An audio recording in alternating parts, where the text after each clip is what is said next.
Our two speakers today are, first of all, Dr. Bob Phillips and Dr. Andrew Bazemore, who will discuss healthcare reform in the United States, including some of the approaches seeking to expand access to healthcare, such as accountable care organisations and patient-centred medical homes.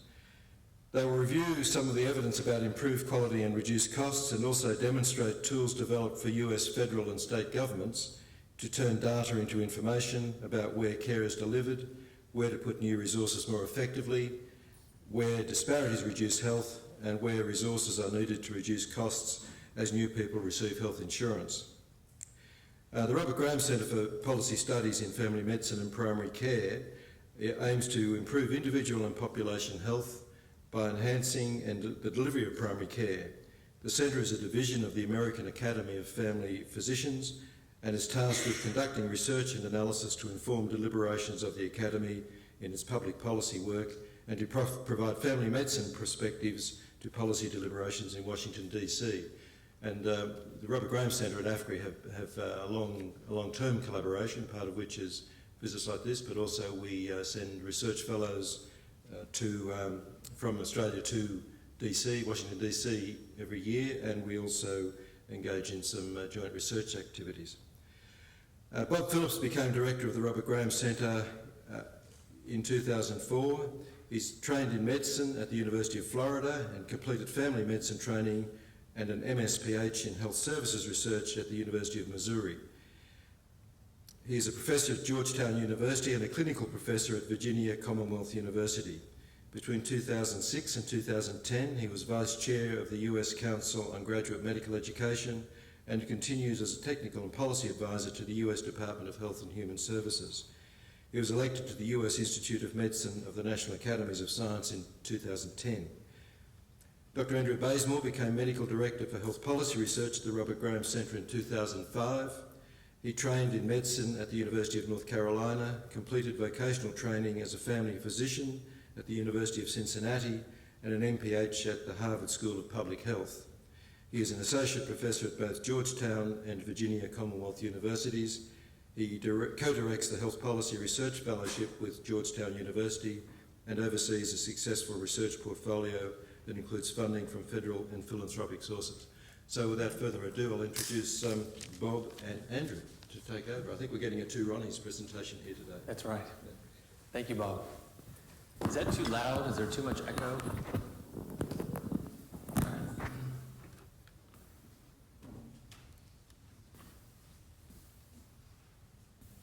Fantastic. Well, I want to really thank Bob and the rest of the group at APHCRI for having us here.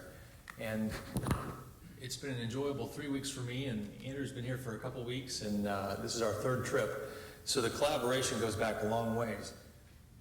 One of the things I wanted to emphasize that Bob said is that we are a functional division of the American Academy of Family Physicians, which is akin to your RACGP. But we were set up very purposely with editorial independence so that we would publish what we found, whether it supported the Academy's advocacy agenda or not. And we were given the two tasks of doing research and analysis to inform the Academy internally and kind of help it look ahead and develop some strategy for what it was going to advocate for. So it was doing it with real evidence.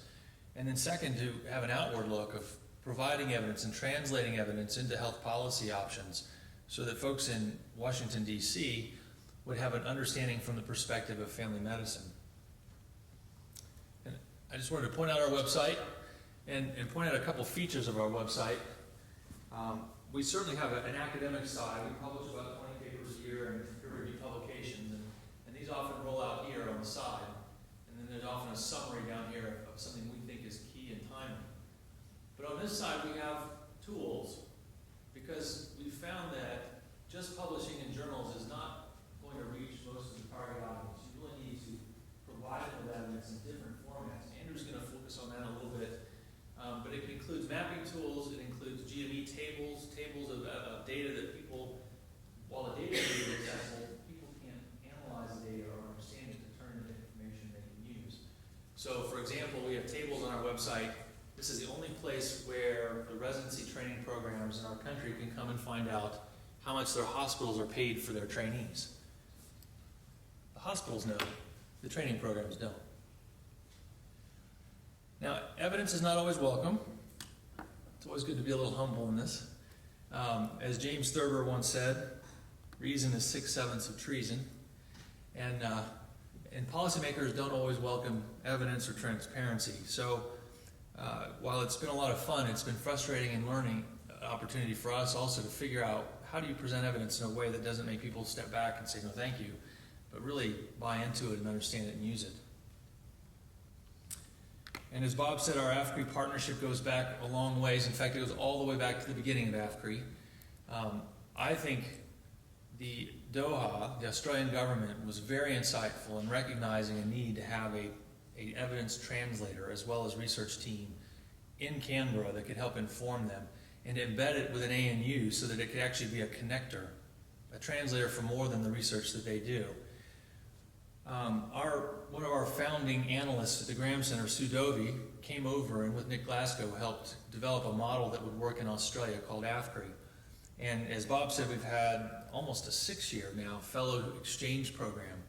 And that series of fellows who've come over and spent at least 6 weeks with us at a time have developed not just a relationship, but actually a web-based data and mapping platform that Andrew will also show you towards the end, that now has a robust investment from the Australian government, a platform that can feed research, can inform Medicare locals, for example, can inform policy. So it really is a capacity to serve up not just data, but information to multiple sets of users.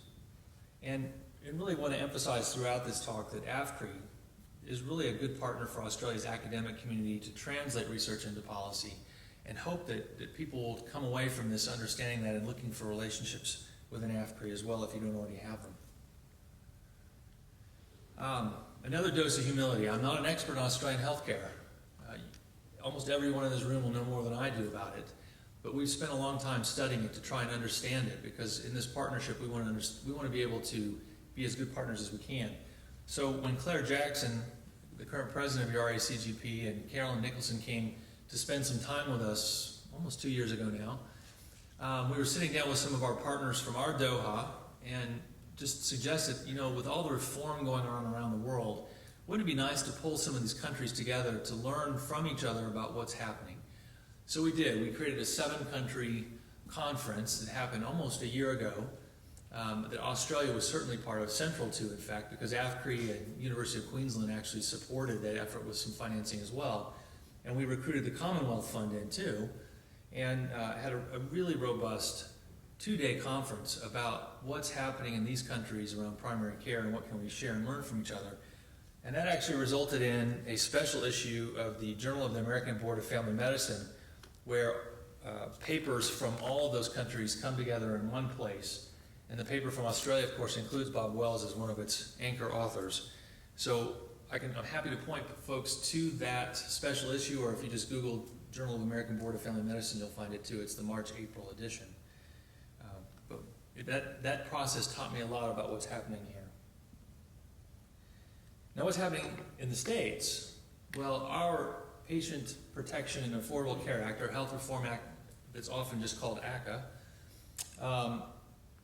2,081 pages. I'm not going to summarize all of it, but key element is that it promises to insure 30 to 32 million more people. And even if the Supreme Court overturns that element of it, and there's a real risk that it will this next month, we'll still probably insure about 15 million under our Medicaid program.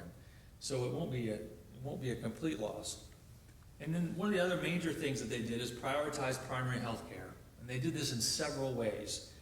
And I'll talk about these in just a moment, but they expanded our federally qualified health center or community health center capacity. They're trying to double the capacity of those health centers around the country. They created primary care incentive payments to help reduce the gap between what GPs make in our country and what subspecialists make, which is a main explanation of why people are leaving primary care in droves, but also to try and incentivize primary care behavior so that those people in primary care are actually delivering primary care. They've created these new models of care called accountable care organizations and patient-centered medical homes. And then they've also moved on trying to create a way to facilitate change in practices, recognizing a current practice seeing patients, very busy, are going to have a very difficult time moving to new models of care unless someone is there to help them, someone they trust. Now, our Affordable Care Act, I'm sure as your health reforms, met with a lot of reactions, some of which was simply ignorance. This was a picture taken at one of the protests about the healthcare reform. My favorite, though, was the sign in the middle that says, "We have no idea what we're talking about." And some of the other signs make that clear. But some of it was just frank partisanship, no interest in learning, so even beyond ignorance, complete opposition from the day that the process started, so that you saw people with very, very inflammatory statements like this. After one of our long-standing senators, Senator Ted Kennedy, who was a champion for this bill, passed away before the final vote.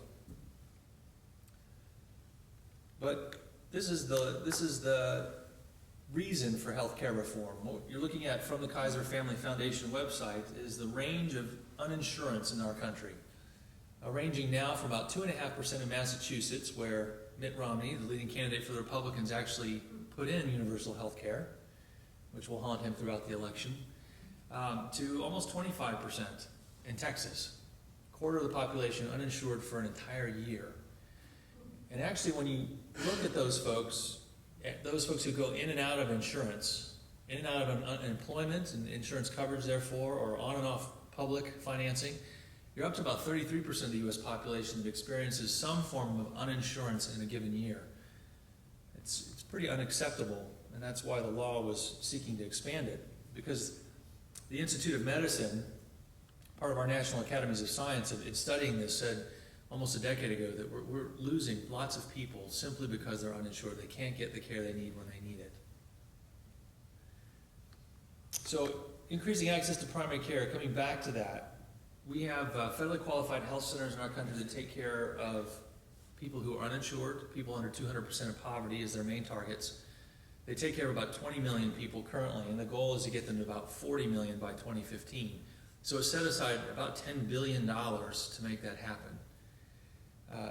The National Service Corps is another method of getting primary care out to where it's needed by paying for people's scholarships and giving them loan repayment after training in return for obligation to go out in an underserved area.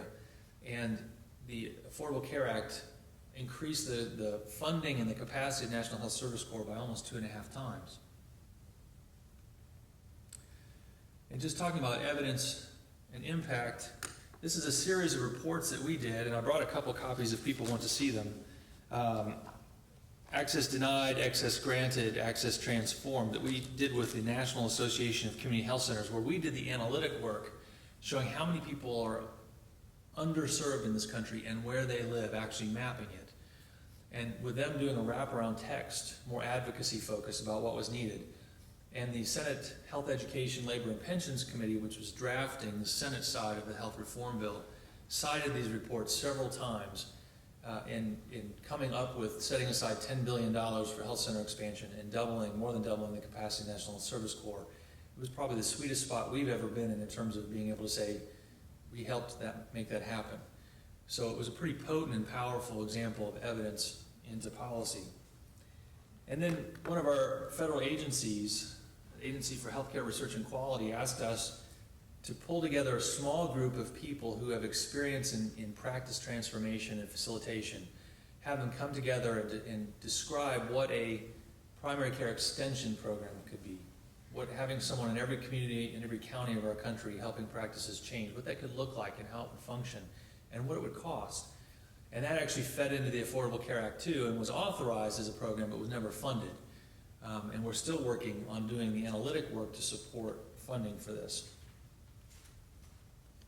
And then there's the primary care incentive payment, where folks got it in the Congress. They said, we understand the problem with payments in primary care, and we understand the need to create incentives to have people delivering primary care. So we're going to actually create an incentive payment.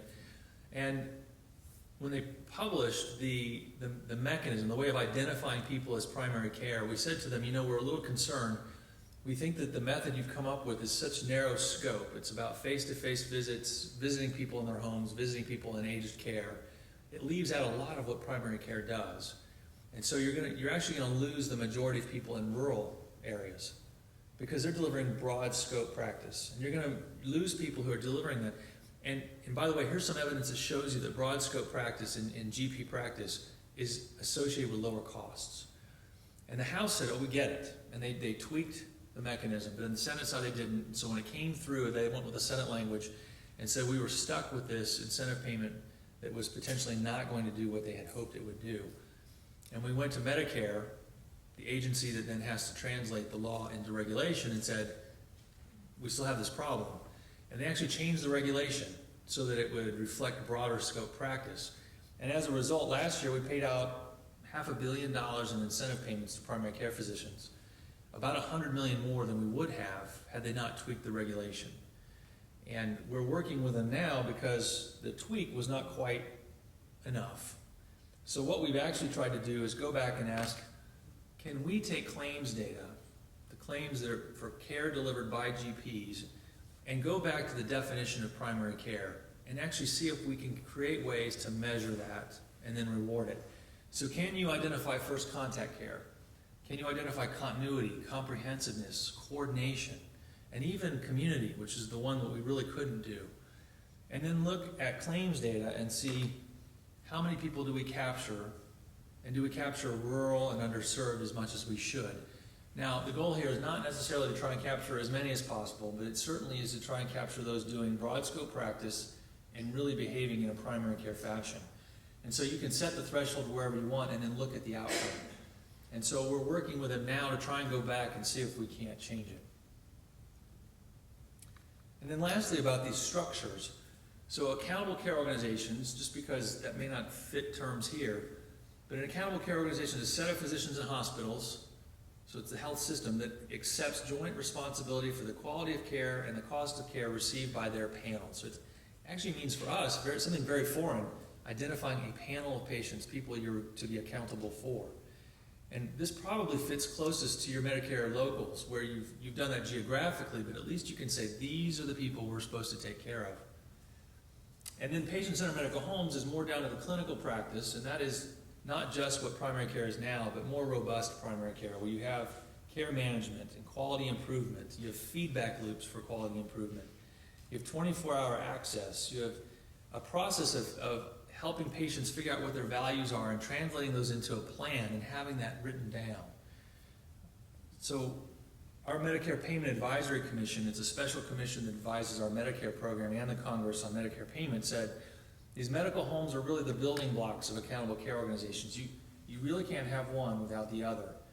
And in the law, they'd actually separated these as two different demonstration programs, and now through regulation have come back and brought them back together.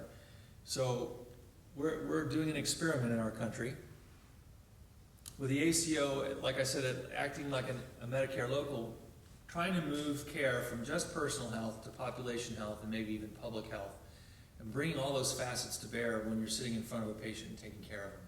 You actually also know how you're taking care of them in the context of your full population.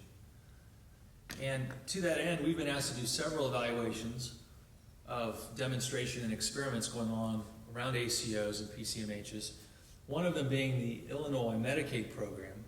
Illinois, a state of a little more than 20 million people, with an insurance program, again, taking care of low-income and uninsured people, mostly women and children, not high-cost populations usually. And they launched between 2005 and 2006 this demonstration of medical home that now, out of 2.6 million Medicaid beneficiaries in the state, is about 2 million people. And the Commonwealth Fund asked us to do this evaluation. And I'm not going to give you much detail except this, that what we've been able to show is that, even before the launch, some of the programs they put in place were showing a downward trend in hospitalization rates, but that at least the program has not harmed that downward trend, has continued it, so that you've fallen from 1,100 per 10,000 down to 800 per 10,000 in a year. And if you look at costs, before the launch, fairly stable, maybe a little down, but as the program's launched, there's this big dip, and then a slow, gradual bending of the cost curve, as the Commonwealth Fund likes to put it, that now is saving between $1.5 and $2 billion a year out of a $22 billion program. Pretty robust return on investment. And what we've also been able to point out is some of the elements explaining that, and that while we're having trouble explaining this big drop. We think it's mostly about care management coming in. But then you have a very slow drop that starts to speed up. And we think this is evidence that these programs take time to mature on the program side in terms of your clinical infrastructure. And they take time to mature in terms of your outcomes, because what you do for your diabetic patient today doesn't really affect their outcomes for a few years. So you don't get your return on investment until you're a little bit down the road. But at least it says when the Illinois state legislature within the last month said, you know what, we can't afford this $22 billion program. We're going to completely trash this program, and we're going to hand the financing off to an HMO that's willing to take all the risk, but will not maintain any of the infrastructure. That while we're preparing all this for publication, we were able to create some briefs for folks in Illinois to use to back up their claims that the program is working. And I'm not going to go through this whole list, but our evaluations and our work and what we're synthesizing from other people's research is really trying to inform what are the elements that have to be in place in an accountable care organization in a medical home that really explain the lion's share of the cost downturn and the improvements in quality and the reduction in utilization, or in fact improvement in utilization as you would like to see. And it's really getting down to these nuances that are really important for explaining if you're going to invest in primary care, what do you need to be looking for? What are you buying with those dollars? And now I'll turn it over to Andrew to talk about our mapping tools and data tools. Well, that's the same question. Everybody hear me in the back? All right. So what Bob's leaving, the cool stuff, is really another way of saying how we have approached our role as a research center that informs policy. Resembles in many ways what we find at APHCRI. We've looked at, again, the need to build a portfolio of peer-reviewed publications is only one step in the process. The need to actually have a center that can take ideas and put them through a theoretical grist and turn out something that actually has application on the policy front. And when we look at policy, we also stop looking at again, our position in Washington, D.C. is limiting ourselves to speaking to those in the federal, legislative, and executive environments, but actually trying to say that policy really has to drive its way all the way down to the planners, the policymakers that shape clinical decisions, local health department officials, folks that are working in multi-specialty clinics and primary care practices, deans of medical schools, folks who are working at the state level as well, and even folks who are working internationally. So in looking at reasons why we're going to give you this next part of our presentation, it's to differentiate ourselves and actually to show you actually some of our allegiance to Africa, because we think they share these ideas from the academic backgrounds that most of the PhD analysts working at our center, and certainly Bob and I, come from. We looked at, again, one of the conundrums of any researcher. How do I take information that I am generating, new ideas, things that ultimately result in a regression table, some form of model, a report, a peer-reviewed publication, and actually make it translate into useful information to policymakers? More importantly, if I'm actually going to inform policy, how do I overcome what I keep hearing, that anecdote trumps data 9 times in 10 when you get into the policy arena? And so, again, as I said before, we share a lot of ideas with our friends at APHCRI, and we share this notion that the visual display of data may be the most important thing we do at the end of the day if we're going to achieve our ultimate aim of shaping policy. And it takes us back to looking for models and examples, sources and resources for effectively displaying information. And as a history political science major, I could stand before you and probably spend the entire hour walking you through the demise of Napoleon's great army as he entered Russia, faced both the winter and some cagey generals, and again, a crop burning campaign, and where he ended up at the back end. Or I could just turn to Charles Joseph Minard's display, which is really one of the finer displays and visual representations of data that we've ever seen, and tell you that, you know what, in one place, Minard has actually brought together temperature, direction, geography, and the dimensions of an army, and said that if you can just look at a line, absent all of the fine script that you're not able to read from back there, you get a pretty good idea that Napoleon started and finished in the same place, but in a very different condition. The shame of the second line, the black line, without even being able to read the declining temperatures as he entered Russia, tells you that he marched in a proud army and walked out a ruined man. And we take Minard's, again, wonderful display as a way of sharing the notion that data visualization is again, a critical piece in any policymaker's or any policy research shop's arena. It's critical to understand it as an effective communication technique. We became really wedded about 10 to 12 years ago, and I should say this predates my time at the Graham Center, though I shared a passion for geographic information systems, with the notion that we had come a long way in the last 20 years in particular in adapting technology, hardware, software, and the training of people to an age-old public health application and visual display technique.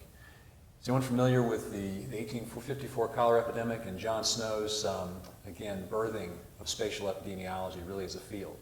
I should say by show of hands. So I can explain this graph. I can just tell you that this was a dot and scribble attempt to effectively convey information and use it to challenge his notions. Could this possibly be something you trace back to a pump handle?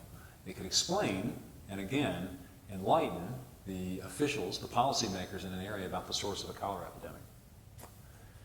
What does a primary care research center take from a spatial epidemiologic display? How do they begin to apply geographic information systems in the primary care context? Because where spatial epidemiology has embraced geographic information systems for years, they haven't been as well applied in the primary healthcare arena. But when you start to look at the charge given to us by Dr. Sidney Clark and his wife Emily, who began looking with minimal resources in tribal homelands in South Africa and the apartheid regime at how they could possibly make a dent in the disease burden and a positive impact on health, they understood right out of the gates that they couldn't sit in their clinic and wait. And in developing what's been labeled community-oriented primary care, which shapes much of the primary healthcare thinking that has evolved since then in both of our countries, they said, we actually have to find ways to define our catchment area, to define the access, and then frame within that the priority conditions for the populations we serve. We began experimenting in the GIS arena with some very simple visual displays. I'm going to show you a pair of maps and explain very little about their context. Just to tell you, this is a state in the United States. It's Ohio. It's where I actually did my residency training. And that the message that family medicine, your general practice equivalent, was needing to convey was their relative distribution within the primary care workforce. Primary care in the United States, at least within the federal eyes, includes the obstetrician gynecologists, those who train in adult general medicine, pediatrics, as well as a combined specialty called MedPeds, as well as the GPs, the family physicians. And again, if you look at the general clustering of all specialties in the United States, it tends to be around big urban areas and academic health centers, and not typically, again, in the more rural and remote areas. Now, again, I've seen your rural gradient in Australia. When I say rural and remote, I mean anything that's outside of the very large cities sees a steep drop-off in almost every other specialty. Family medicine seems to be an exception.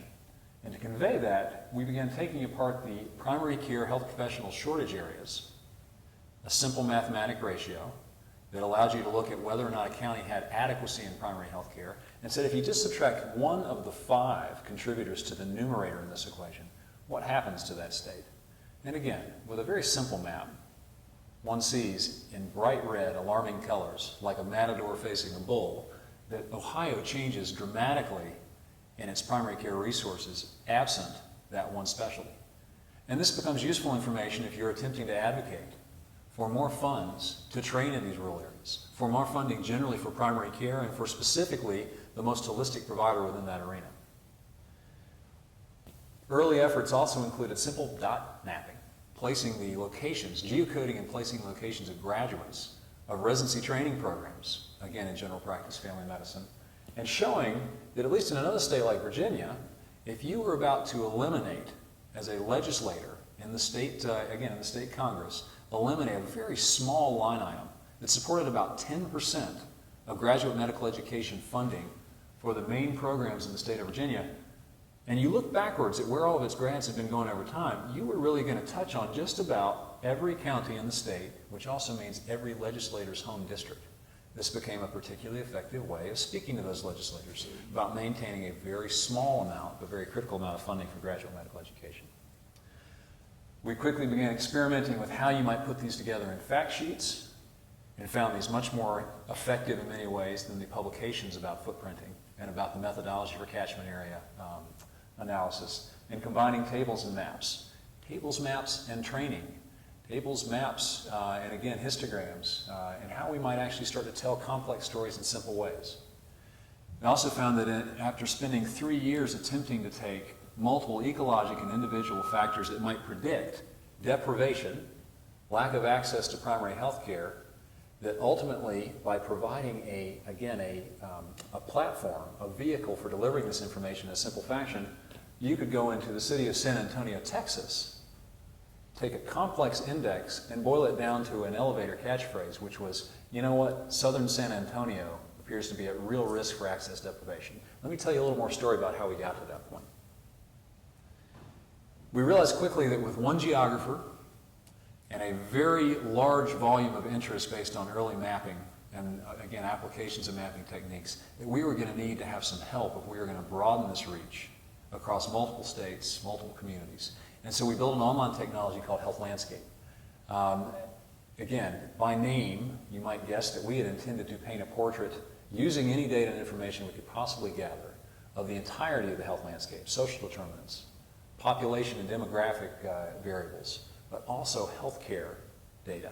We specifically built a portal whereby a user at the clinical level, be it hospital, emergency room, or community health center, our real target, as I mentioned to you earlier, the community-oriented primary care notion had filtered its way into the U.S. through the community health center movement, the caretakers of the underserved in the United States who get federal funding, even though they're private entities, specifically to keep their doors open to all comers and to give them discounted or subsidized care. And so we built a pathway whereby we could be compliant with privacy rules. We call it HIPAA in the United States, strictly governing the use of patient information. We built an encrypted upload portal. We built a place that you could actually go and geocode your information well before Google and anyone else was putting these out online in other places. We had a process by which folks had to sign agreements saying they would comply with these documents. But ultimately they were able to find themselves placing their dormant information coming out of clinical entities, out of, again, patient records, patient visits records that now are in electronic health records, but at that point were in practice management software, and park these in a place where they could be paired up with population information. This allows you to tell stories that became very useful to local policymakers.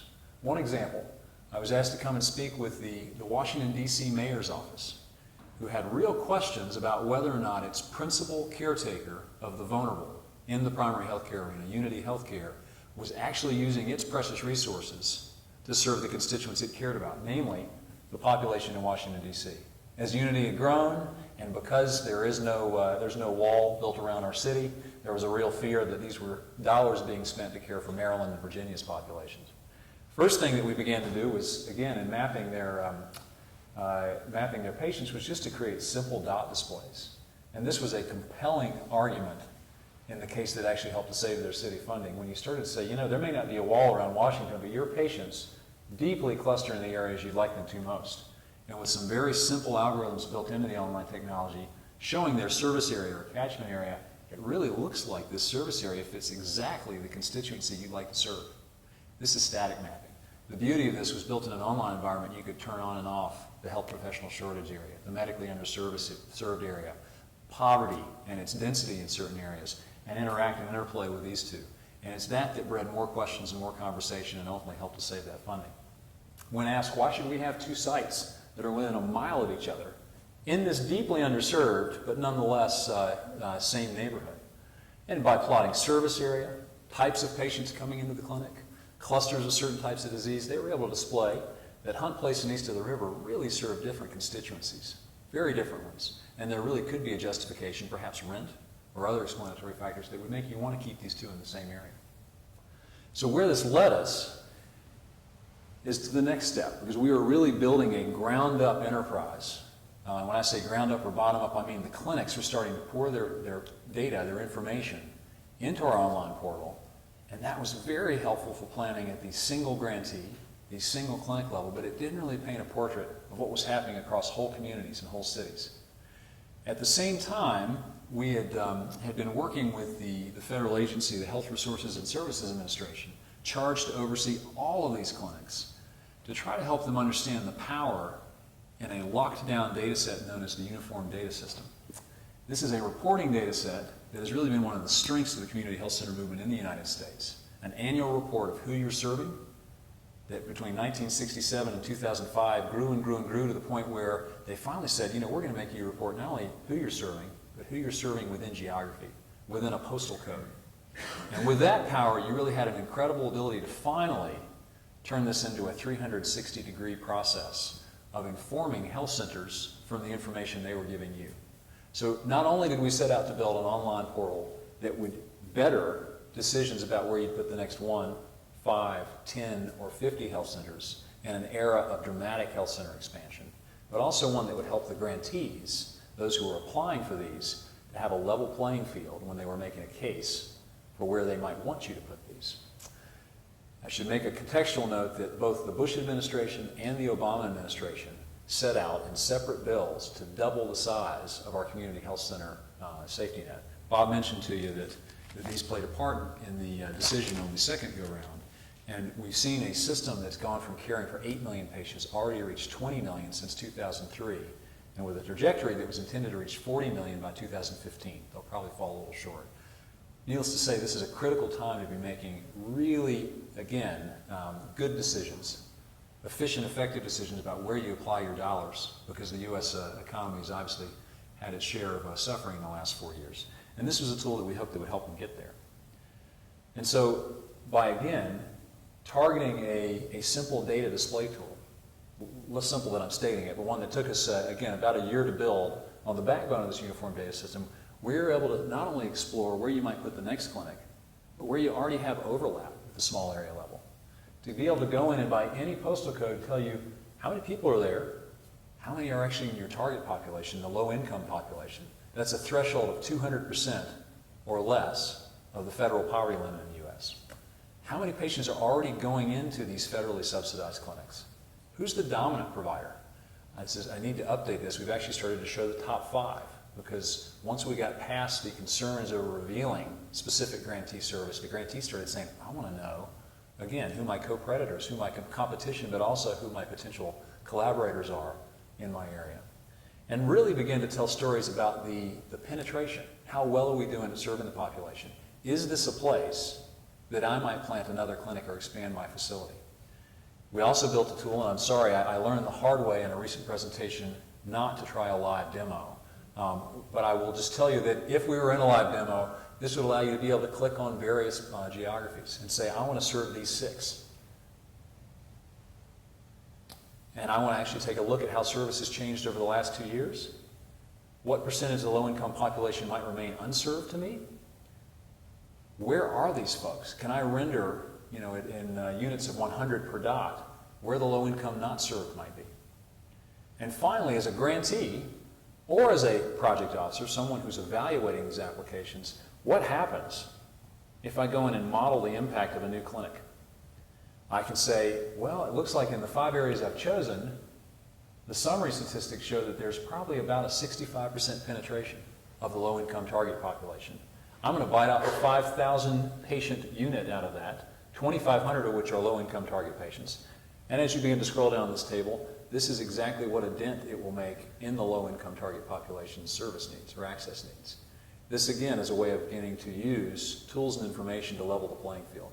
Grantees were spending tens of thousands of dollars to do similar approaches and coming up with very, very different answers. 3 grantees attempting to serve the same area, as one project officer taught us, were sending very disparate data sources in defending the need for that area and telling completely different stories about what size, what type, and whether there should be a clinic in this area, one right up the street or one 2 miles away.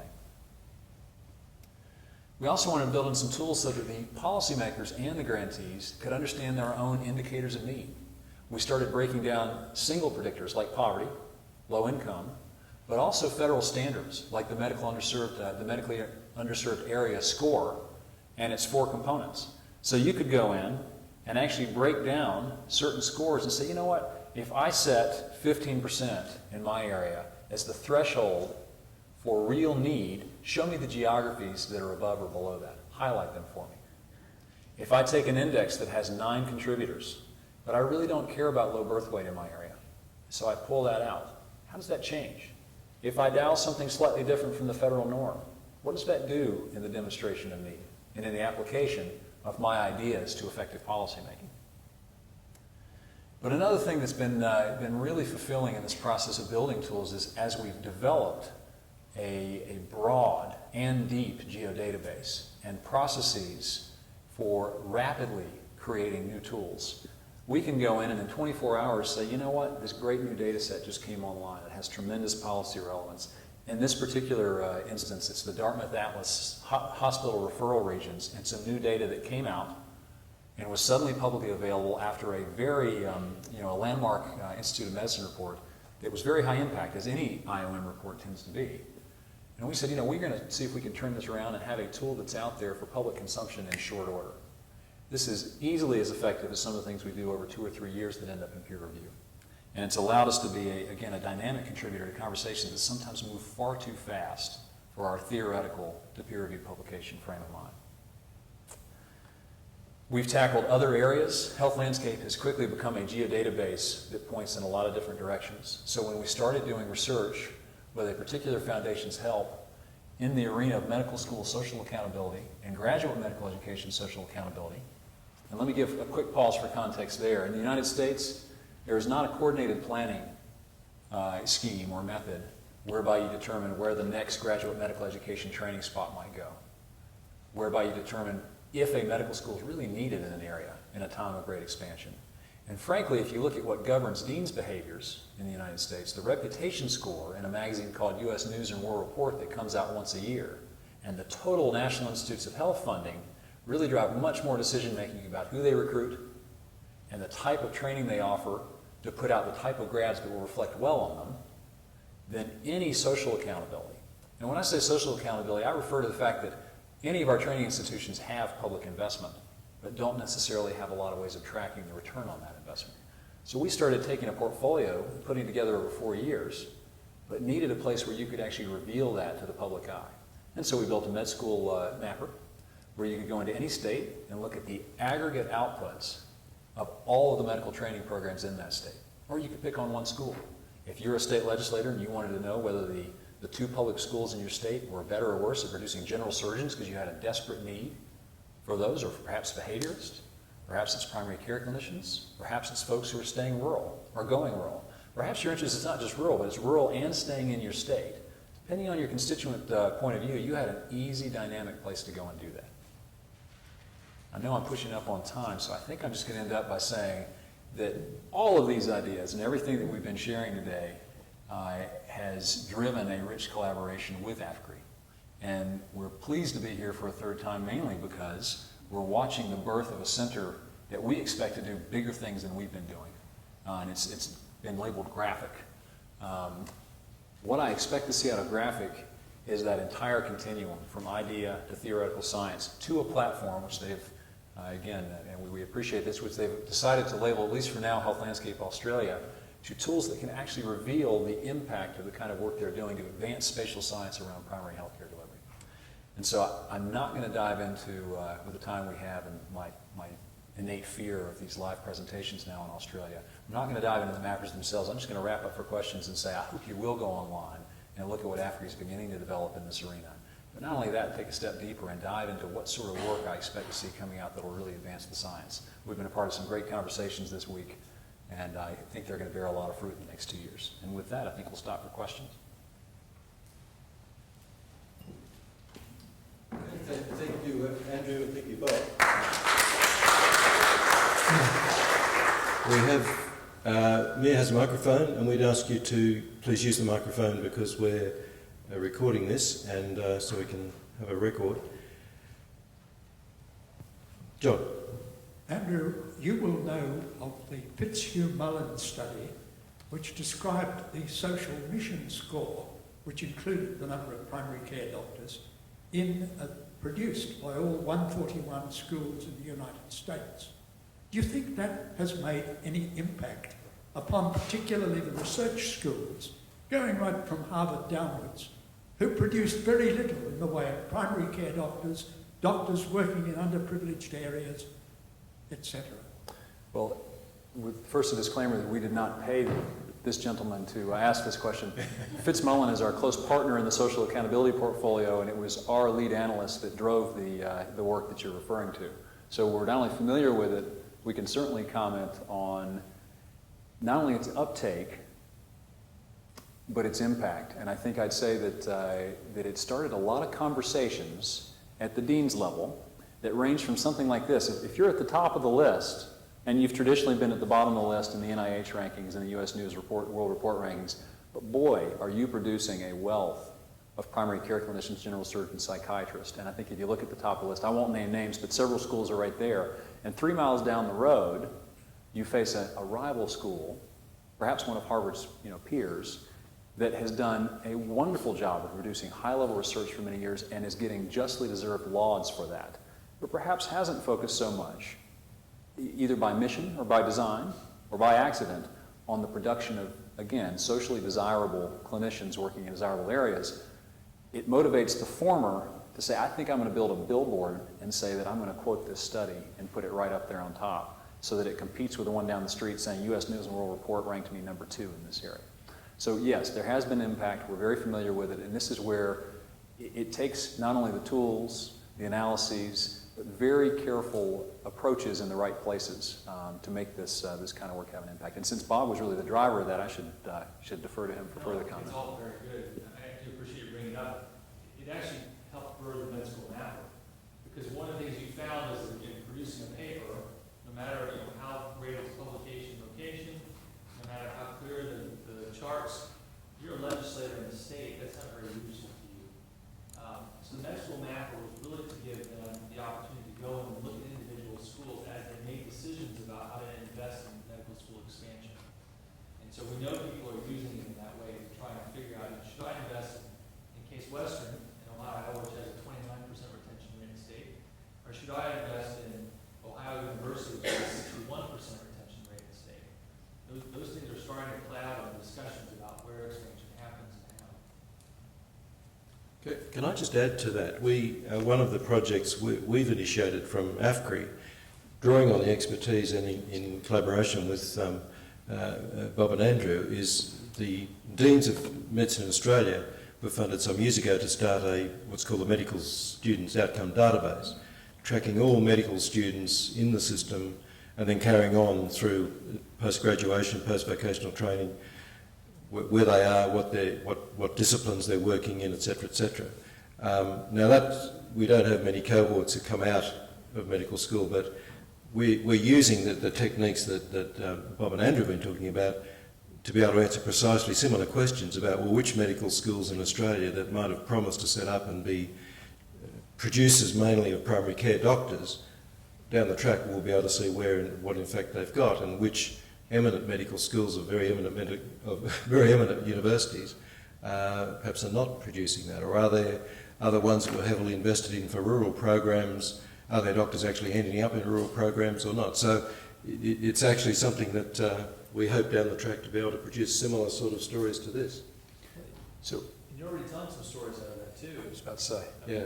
The ability to compare James Cook University. Yeah, that's right. Yeah. It's pretty We can impressive. certainly, we now can pick the rurality you like, or whatever you like, the socio-demographic profile of students of different universities and of their medical schools.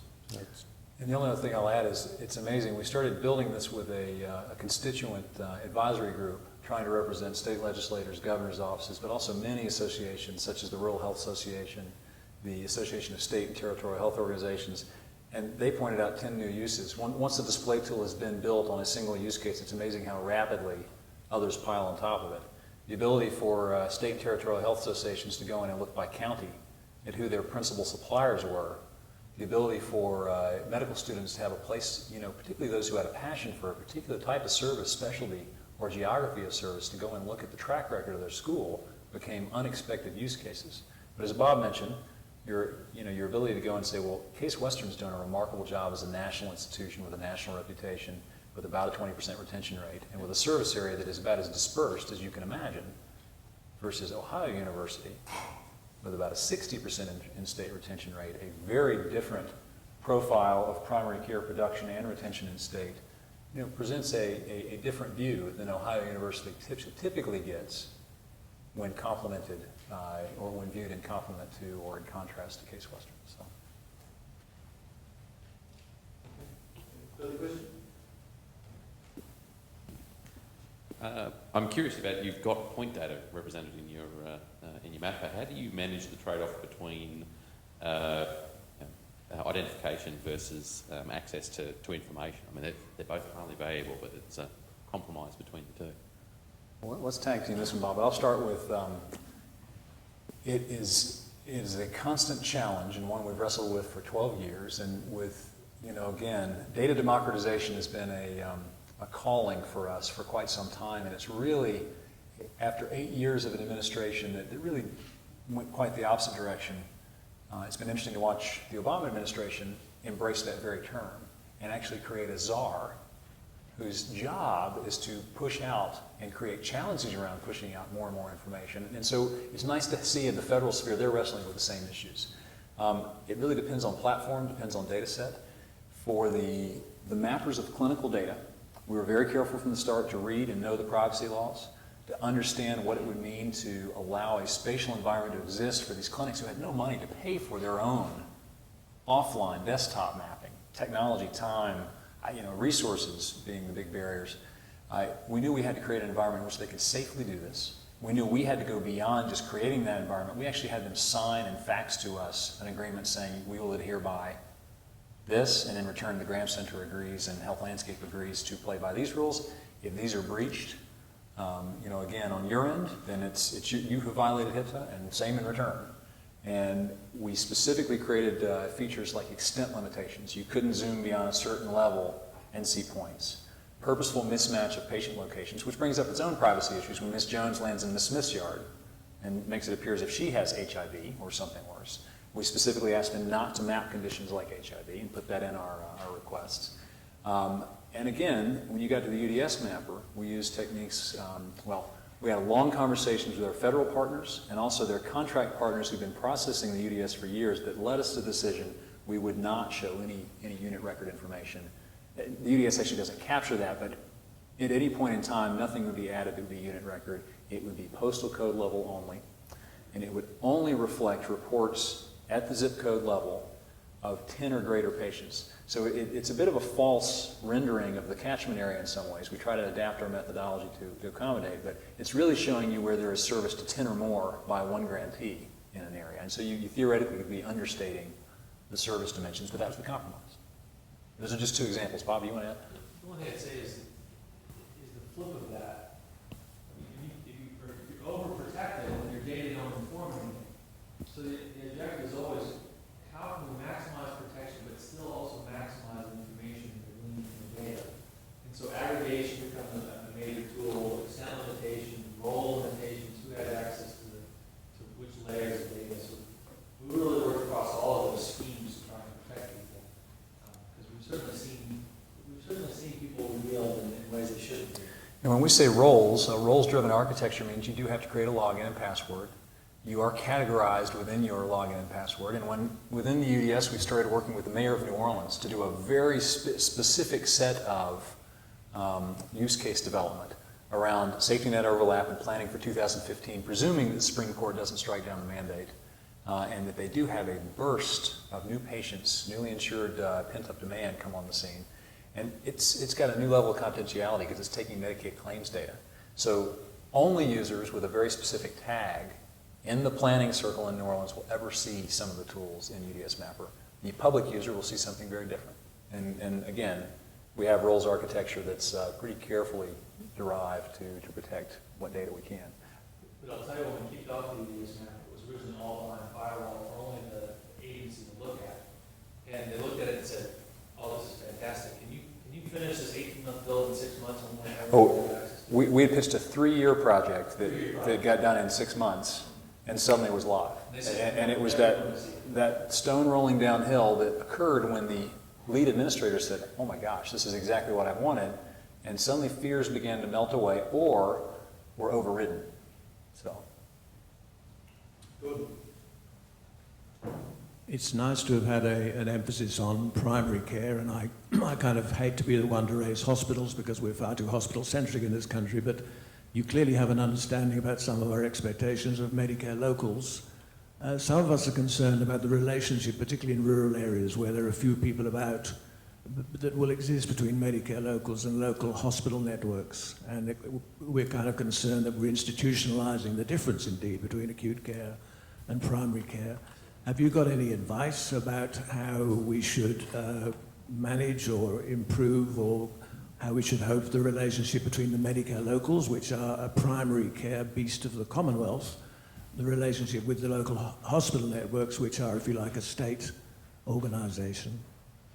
Absolutely. You know, our Affordable Care Act actually required that our public hospitals are not-for-profit hospitals do community health assessments. And now they have to do an assessment, they have to do an intervention, they have to demonstrate that there are resources to it, and they have to evaluate it, and they have to do that every 3 years. It has thrown our hospitals into disarray because they've never been asked to do that level of showing the benefit they bring to the community. What we've been trying to do with UDS and APHCRI is say, look, can we take the hospital data, create a catchment for the hospital, and then begin to look at priority acute care problems like avoidable hospitalizations or preventable hospitalizations. Let's look at problems that are common to hospitals and common to primary care. And that's what preventable hospitalizations actually became a common theme. We can now pull up your safety net providers, your clinical entities, and primary care networks in the area. Who owns that same space? Who becomes the partner of the hospital in dealing with that issue?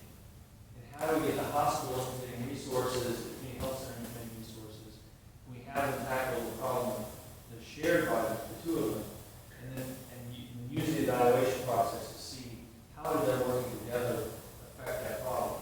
That's what we've been advocating for a new kind of, not just a community-oriented primary care, but a community-oriented healthcare system, bringing hospitals, bringing primary care providers first on common problems, and then seeing where that conversation leads once they've learned to work together. So we've been actually trying to develop that kind of thinking between hospitals and primary care for the last 6 months. We have time for one more question, if there's any. Yes, John. Robert, you spoke, and indeed the American literature speaks a good deal about the medical home. Where did the phrase originate? What does it mean? It's a great question. It originated in the 60s in our specialty of pediatrics. It was used then to describe what special needs children, that they needed a more robust care team to help them grow, help them develop and grow the way they needed to. That term bounced around for a long time and then kind of burst back on the scene in the States in the mid-2000s as a way to capture something more than what primary care is now. And it was really interesting to see that come out, the descriptions about patient-centered medical home first, because a lot of primary care docs say, well, that's what I do. But then it's not exactly true.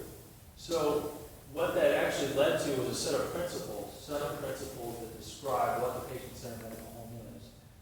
And that actually then translated into a broader movement in the States called the Patient-Centered Primary Care Collaborative that brought together IBM and Fortune 500 companies who are all struggling with their costs, their healthcare costs rising. It brought together primary care organizations, it brought together community organizations into one place where they could all start to say, we have a common problem. We have a common need to advocate for change. And that has really launched the patient-centered medical home effort. That's in fact where we were presenting the Illinois case, and Commonwealth Fund happened to be sitting in the room, and they said, could you do this evaluation? That's led to all kinds of evaluation and research opportunities around the patient-centered medical home. And it's led to Paul Grundy from IBM, the medical director, coming over to Australia this last month and talking to the Doha. Now they're saying, look, in the States, we are moving planes. We're moving planes, we're moving jobs because the healthcare costs in this community are so much higher than this one. And not just cost, but quality is lower in that high cost area. We're not getting a return on the investment or value. We're moving planes. And so he came over last month delivering the same message in Australia saying, look, IBM Australia is going to start doing this too. And we'd really like the Doha to be a partner and start to understand where that variation is